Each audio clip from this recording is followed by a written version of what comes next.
गाय एवढ्या भारी मूर्त्या ह्यो गेलाय कुठं म्हणतात चाल तर सांगतो तुम्हाला मी कुठं आहे. जय शिवराय मित्रांनो, सकाळच्या 5 वाजले होते. आपल्याला हरेश्वरला भाडं भेटलं होतं, जायचं होतं पिकअप करायला. घेतलं, पिकअप केलं. पिकअप करून परत नंतर निघालो बघा. झुप्पू करत आलो गोवा मुंबई हायवे दणकादीतच पोचलो. परत इथं बघा हॉटेलला नाश्ता बिष्टा आणला दणकून. म्हणलं आता नाश्ता करून मस्तपैकी पोटपूजा, पहिलं बाकी काम तुझे. बघा गेल्या वेळेस बघा इथं विठ्ठल वडेवाले नाश्ता इथं केला होता, पण ह्या वेळेस लेट झालं म्हणून तिथं नाश्ता नाही केला. मानगावरनं राईट टर्न मारला. आलो बघा मस्त पाण्यात जरा बघत खतरनाक होता नजारा. पोचलो हरेश्वरला. तिथं बघा बीचवर गेलो. खतरनाक गाडीला दावला जरा. म्हणलं बघ तू पण, मी बी माझ्या घेतोय, तू पण घे माझ्या. म्हटलं जरा तुला बी बरं वाटतंय. लय कटाळा आला होता गाडी चालवून पोचलो बघा मंदिरात. मंदिर एवढं भारी आहे की सह्याद्रीच्या खुशीत बसलेलं मंदिर आहे. लय भारी वाटतं इथं आल्यानंतर. तर तुम्ही पण या, भारी वाटतं बघा. हरेश्वर मंदिर आहे. परत निघालो माघारी बघा. मग गावा हायवे धपूक करत.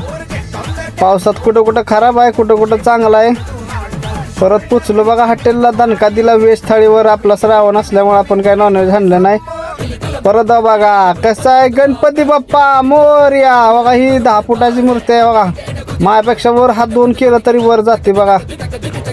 परत सगळ्या मूर्त्या मस्तपैकी बघितल्यात. कलाकार एवढे भारी करत होते.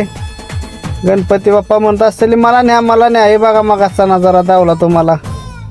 कसा आहे गणपती. हे आहेत पेन तालुक्यात हमनापूर गाव आहे. तिथं हे गणपती भेटतात. अख्खं गणपतीच गाव आहे. घरोघरी गणपती बनवतात आणि विकतात. कशात सुंदर मूर्त्या. मला तर लय भारी वाटत होतं. असं वाटत होतं सगळंच गणपती घेऊन जावं. परत गणपती घेतला. निघालो बघा अटल सेतूवरनं, कारण की जायचं होतं सिद्धिविनायकला दर्शन द्यायला. दर्शन घेतलं बघा. इथनं पोचलो दादरला. हनुमान मंदिर आहे बघा. हे दादरला सिद्धिविनायकचं दर्शन घेतलं. निघालो बघा. ठाण्यात येऊन बघतोय तर एवढं जाम का नाही बघा. 11 वाजले तर तरी एवढं जाम आहे, काय बोलावं. परत पोचलो कल्याणला. सोडलं कस्टमरला. चला भेटू असंच पुढच्या व्हिडिओला. Bye bye.